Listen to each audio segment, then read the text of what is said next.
crypto guy says desperately poor people could be NPCs in video games. Wow.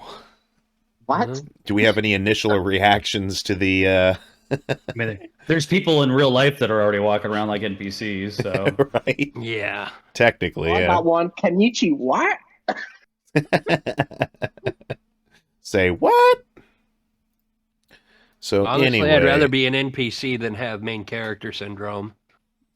we are going to check out this futurism article, and then we're going to discuss.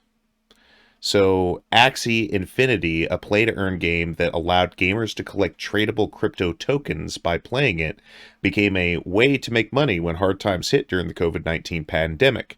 In the Philippines, in particular, where the average income is low, thousands of gamers found a new way of earning cash and mining in-game currency in Axie Infinity and trading it in for real-world fiat money. Despite games like Axie Infinity becoming victims of the crypto crash, the game's tokens became particularly worthless earlier this year, with its in-game economy collapsing like a house of cards. Crypto advocates are already wondering what's next. Some players, Rest of the World reports, have already exploited the wealth gap between the Western and developing world to build quote-unquote guilds in Axie and the similar game critters, sometimes employing hundreds and taking a cut of their proceeds. You want to pick it up there, Mike or Dylan? Dylan? Yeah, yep. Sorry. My computer's acting weird today. Come on. Come on, like that. Okay. I think in the Philippines, they were able to earn just enough to where it was worth the while. The head of one of those guilds told the rest of the world. In Latin America, it was hard to recruit because they weren't willing to put in the work. The guild didn't see a problem with any of this, arguing it's a worthwhile way to make money, not soul crushing repetitive labor. Despite this litany of failure, one crypto advocate has an even more ghoulish suggestion: exploiting the wealth gap in the developing world to fill future games with human-controlled non-playable characters or NPCs.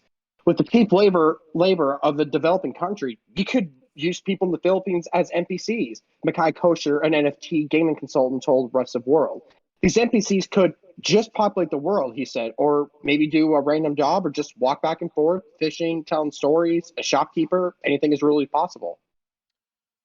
Yeah, so that's pretty grim. That's very capitalism of him to say something like that. I don't know. Yeah. Do you think Haha, I they have could money, actually you do it? don't. Do you think they could actually do it and pull it off? Or do you think As that the cool as people in the that's, game would just be kind of fucking around and not like doing anything? it. I could see somebody just doing like the most obscene like things that they could probably get away with in the game with minimal consequences compared to what they could do in real life. Because that's literally what trolling basically is. I mean, Right. that's just trolling. That's just trolling in like 3D right there. Kinda, yeah. Ryosaki So says, we're the main character of our own lives. That guy'd be the guy I would punch every time I see him if I were an NPC in my life. I feel like this just really reminds me of that really shitty movie called Gamer, where like didn't they have that like free city thing, or it was like the basically it was kind of like Second Life, but like with real people, Yeah, and yeah. you got to like control them. And then there was like that scene with the really heavy, overweight dude like slathered in cheese sauce that was playing the hot girl and like using her to seduce other people. I feel like we would end up in a scenario like that Something like that, Dang, or dude. with a I lot eat you like with grilled with cheese sandwich. that movie was actually pretty awesome though. there's some good parts about it. I mean, Jared Butler, you can't go wrong. And then Michael C. Hall. Honestly, so I love Michael C. Hall. I just don't like the accent that he was doing in that movie. That Everything was else his was good actual about. voice. That's not how he actually talks. He has like this. Yes, it is. That's not like he doesn't talk with that same kind of emphasis though. Like he had like a country like southern draw that he threw in there. A little bit of a weird country sound. Yeah. I've seen him in interviews. I'm pretty sure that's not his. I'm gonna have to look this up after this just to make He's sure. from North Carolina, so he's going to have a bit of an accent. You better pull over before mean- you look that up. You shouldn't be texting and driving. I am pulled over. Here, I'll Illinois, gotta watch turn my out. flasher on. Make sure people my flashers are on here. Um, so actually, that's kind of annoying. I can hear it. Yeah, I'm gonna have to look that up, but it's more than just a southern accent that he has. It's like, and it's not a North Carolinian accent or anything like that. It's just Carolinian. like Carolinian. Yeah, I don't know. He sounds weird in that movie to me, compared to everything else I've ever seen him speak in. Yeah. Okay. Yeah, I think that this is pretty messed up. The suggestion in my mind is just kind of off the wall and not really taking into account like what jobs should constitute. I mean, especially when you can just like create a bot that does pretty well the same exact thing. And I guess whatever, if it's a case of, oh, well, this is, something people can use to make money in other fashions. There's also that side. It's like if somebody really wants to be an NPC, I suppose there should be avenues for somebody to do that, but it just seems kind of bleak to me.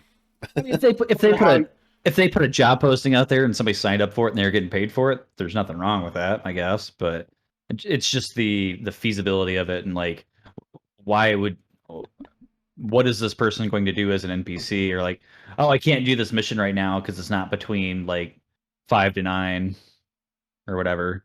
Like because this person that the person that plays this NPC isn't working right now or something. Took a sick day. Just be a stripper. Just call it done. Well, and here's my thing is, okay, let's say that they do decide to make certain people NPCs.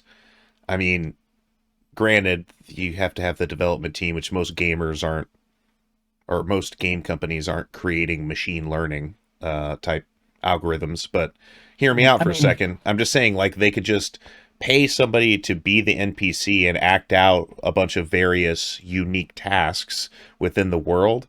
And it would be a very easy, just, okay, I'm just recording everything that you do within the game, like all of your coordinates, all of your speeds, the voice that you're saying when you talk to other various people that who are playing as NPCs or whatever. Maybe it's a script. You're just going to record that, and then you can run that even on a loop and put a randomizer. Like maybe they could record them for a whole month just doing random tasks, so they have a month's worth of data that they're just walking around in the world or whatever. It's like, what's the feasibility of them not just saying, okay, well, we've kept your data for like 4 months that you've been employed as an NPC and we just don't need you anymore. Yeah. Then Dude, it why would is be a why is my problem. why is my NPC such an asshole? Dude, that's just what the algorithm like got from you. Like Right. Dang, man. If I were to be an NPC, I'd like to be a shopkeeper. A shopkeeper? What? Because the shopkeeper always has enough gold to buy all the junk from the player. It's gonna be like a medieval 7-Eleven, like Pretty much, yeah. cashier.